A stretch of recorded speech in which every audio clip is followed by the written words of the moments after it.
al tema de estómago. Un poco he obviado la parte de histología, he obviado mucho de patologías, más que todo histología, partes, qué células secretan, porque yo creo que esto lo vamos a dejar por entendido, si no la clase se vuelve muy larga, imagínense, recién estamos con esófago y lo que nos queda, ¿no? Entonces, vamos a pasar directamente a lo que es gastritis, ¿no? Acuérdense que siempre va a haber un desequilibrio en los factores que son defensivos y de los que son agresivos a nivel de la mucosa gastrointestinal. Entonces, vamos a ir directo a la gastritis. Entonces, ¿qué es lo que vamos a ver en una gastritis? Va a ir una hiperplasia de las células foveolares, van a estar ligeramente aumentadas, va a haber una inflamación activa. Cuando hablo de activa es que hay neutrófilos de por medio. Entonces, es una gastritis crónica activa, ¿ok? Porque tiene ese componente polimorfonuclear neutrofílico, ¿no? Y hay una progresión, puede haber exudados con fibrina, edema, congestión vascular. Entonces puede llegar a una gastritis hemorrágica erosiva aguda cuando ya no se llega a apreciar lo que es el epitelio, ¿no? Como pueden apreciar, este es el denso infiltrado inflamatorio de tipo linfocitario y polimorfonuclear neutrofílico. De igual manera, hay focos hay una extravasación de los eritrocitos, hay focos de pericriptitis, criptitis, cuando ya invaden la cripta, entonces estamos hablando de criptitis, y puede llegar hasta abscesos, ¿no? Abscesos crípticos, ya cuando llegan hasta la luz, como es el caso. Entonces ya podemos identificar una gastritis aguda por la presencia de neutrófilos específicamente, a diferencia de la gastritis crónica, que es un proceso inflamatorio crónico, como su nombre lo indica, porque es un proceso que presenta un daño continuo, permanente, generalmente sin erosiones, produce hasta atrofia, metaplasia, displasia intestinal y puede llegar hasta cáncer, ¿no? Si hay displasia. Entonces, como pueden apreciar en la imagen derecha, se aprecia una gastritis crónica y una decoloración de la mucosa gástrica, de una porción más blanquecina, a diferencia del resto. En cuanto a la patogenia, como sabemos, la infección crónica por Helicobacter pylori. Inmunología va a haber una anemia perniciosa. En cuanto a una causa tóxica, el alcohol, el cigarrillo van a predisponer a una gastritis crónica. Puede ser una causa postquirúrgica, produciendo así gastrectomías agresivas, amplias. Puedes tener una patogenia haciendo referencia a una fase motora, una obstrucción por parásitos, ¿no? En gran medida, radiación, enfermedad granulomatosas, amiloidosis y hasta rechazo de injerto, ¿no? Y como pueden apreciar en la imagen izquierda, este es el bacilo, ¿no?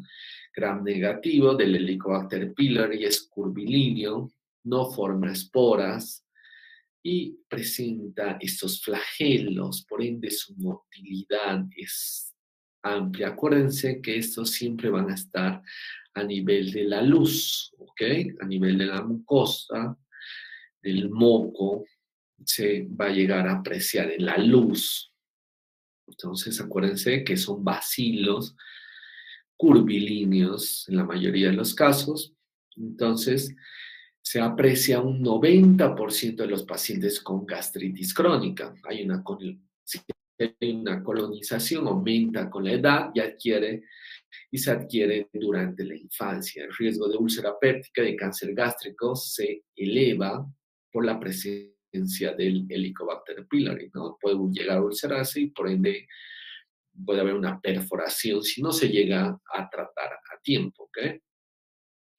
Entonces puede producir atrofia, metaplasia, displasia intestinal, porque va a haber una gastritis crónica folicular, van a llegar a formar folículos linfoides por el tanto estímulo de este bacilo, ¿no? Entonces va a haber rasgos especiales del Helicobacter pylori, como les decía, la movilidad, porque tiene esos flagelos, elabora ureasa que amortigua el ácido gástrico, produce una adherencia bacteriana, produce toxinas como el del gen A asociado al ácido citotoxina CAG-A en el 50% de los casos y en general. Ese es importante, ¿ok? Esta toxina del CAG-A en el 90% con mayor prevalencia de cáncer gástrico, ¿ok? Cepas asociadas dan una úlcera duodenal. Entonces, continuamos. Va a haber en cuanto a la macroscopía, va a ser eritematosa, como se aprecia, irregularidad se aprecia. Va a haber, va a ser heterogénea, miren como hay áreas más rojizas, más claras, presentan esas nodulaciones características, una gastritis nodular. Muchos endoscopistas lo refieren en su informe, entonces mucho nos ayuda, ¿no? Cuanto a la microscopía, como les decía, va a haber un denso infiltrado inflamatorio, linfoplasmocitario en grupos, producen acúmulos porque hay un estímulo por el bacilo, ¿no?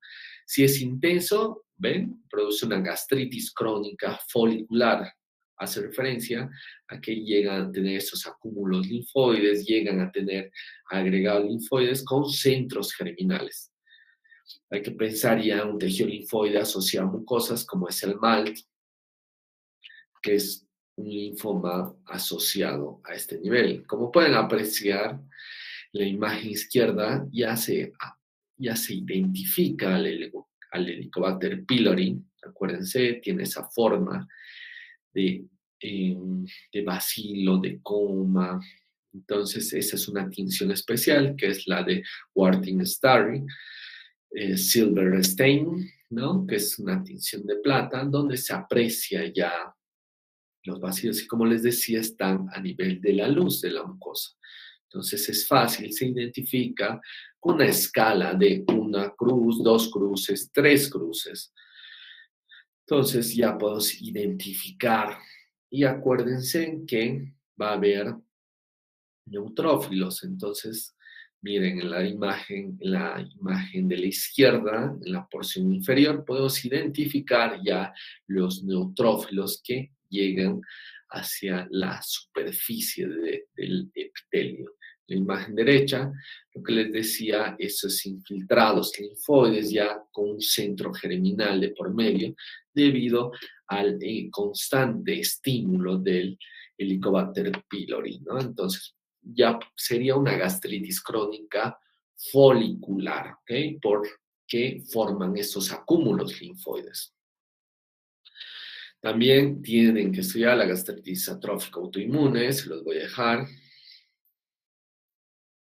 Vamos a pasar a una enfermedad ulceropéptica. Entonces, hay un desequilibrio, les he dicho al principio del tema, hay un desequilibrio en los mecanismos de defensa como de los factores que estimulan, dañan el epitelio y por ende produce una gastritis crónica. Más que todo va a haber una enfermedad ulceropéptica en la porción proximal, en la mayoría de los casos, presenta una metaplasia foveolar, va a haber úlceras solitarias en un 80% de los casos, redondeadas en sacabocados, como se aprecia en la imagen superior izquierda. Esa imagen sacabocados característica, los bordes bien definidos, márgenes elevados son más sugestivos de cáncer. Entonces, acuérdense, hay cánceres diferentes formas, algunas serán Borman 1, estaríamos hablando de una forma arborescente, en cambio un 2 ya estaríamos hablando de un cáncer ulcerado. No todas las macroscopías de los cánceres tienen una forma exofítica, algunos son ulcerados y presentan una infiltración más endofítico, son exoendofíticos, endofíticos y tenemos ya infiltrantes. Y por último, el difuso. Acuérdense de células en anillo de sello, que es un difuso, ya es un Borman 4. De esta manera podemos identificar y asociar. Pero si la úlcera, como les decía, tiene bordes elevados y hay que pensar que eso puede ser un poco más, que puede llegar hasta ser cáncer, ¿ok?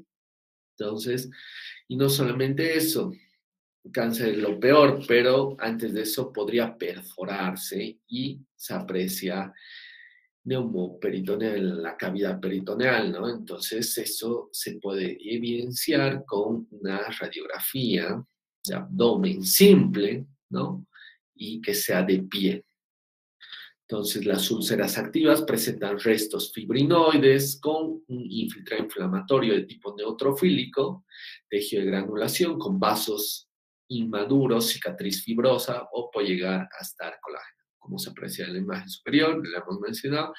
Ya en la parte de la histología ya podemos identificar este tejido necrótico, tejido de granulación, se aprecia ya eso está ulcerado, hay una pérdida del epitelio de continuidad a este nivel y ya hay mucha necrosis de por medio, siempre es la necrosis central, ¿no? Característica ya en este tipo de enfermedades. Entonces va a haber una pérdida del epitelio, va a haber esfacelo, va a estar ulcerado y acuérdense, neutrofílico, ¿ok? Tiene que haber un infiltrado inflamatorio neutrofílico. Los factores de riesgo, acuérdense, Helicobacter pylori, si fuma, si tiene el uso de corticoides de manera continua. Entonces, si está asociado a una cirrosis alcohólica, entre otras patologías, puede haber una infección viral, el citomegalovirus, el herpes simple, virus, entre otros. La complicación, acuérdense que es el sangrado, perforación, la obstrucción, ¿ok? Entonces se presenta un dolor 1 a 3 horas después de las comidas y empeora en la noche porque no hay una ingesta, hay un ardor, epigastralgia, anemia ferropénica, hemorragia y puede llegar hasta una perforación. Continuamos, a ver. Vamos a hablar un poco de atrofia y metaplasia intestinal. Hemos visto en lo que es en el esófago la metaplasia intestinal y es el cambio de epitelio, ¿no? Acuérdense, atrofia va a ser una disminución en el tamaño, que es un concepto básico de patología general, ¿no? Entonces va a haber una disminución en el tamaño, va a haber una pérdida específicamente de las células parietales, puede haber una atrofia oxíntica, se asocia ya a una metaplasia intestinal. Cuando hablamos de metaplasia intestinal, tenemos que pensar en las células caliciformes. ¿Cuáles? Estas, las que estoy mencionando, estoy delimitando en la porción izquierda, que presentan esa mucina de por medio, son células caliciformes, globed cells, tienen forma de copa, ¿ok? Entonces, que son específicas en una metaplasia intestinal. Puede haber mucosa, ¿no? Metaplasia, puede haber, pero la presencia de la célula caliciforme es lo que me hace el diagnóstico de una metaplasia intestinal, ¿ok? Entonces hay mayor riesgo a un adenocarcinoma por acloridria de la atrofia de la mucosa gástrica, que produce un crecimiento de bacterias, produce de igual manera las nitrosaminas cancerígenas que predisponen al cáncer gástrico, ¿no? En este caso, un adenocarcinoma.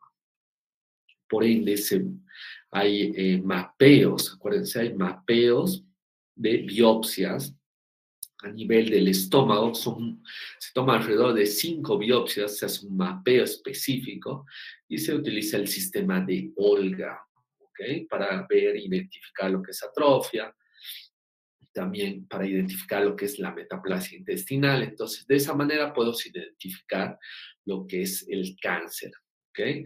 Entonces, eso se hace mucho en el gastro, se hace un mapeo, se toma biopsias de las diferentes porciones del cuerpo. Entonces, se pone de lo que es la porción del cuerpo, del antro y del ángulo. Entonces, se toma 2 biopsias de lo que sería el cuerpo, 2 biopsias del antro específicamente y una biopsia del ángulo. Entonces, de esas 3 porciones se toma 5 biopsias que de esta manera podemos identificar, ayudar a hacer un diagnóstico precoz. ¿Por qué? Queremos evitar que haya adenocarcinoma a nivel del estómago. Entonces, de esa manera podemos controlar a los pacientes si tienen un tratamiento apropiado. ¿Okay? Y si no lo hay, progresa la enfermedad, ¿no? ¿A qué va a progresar? A una displasia.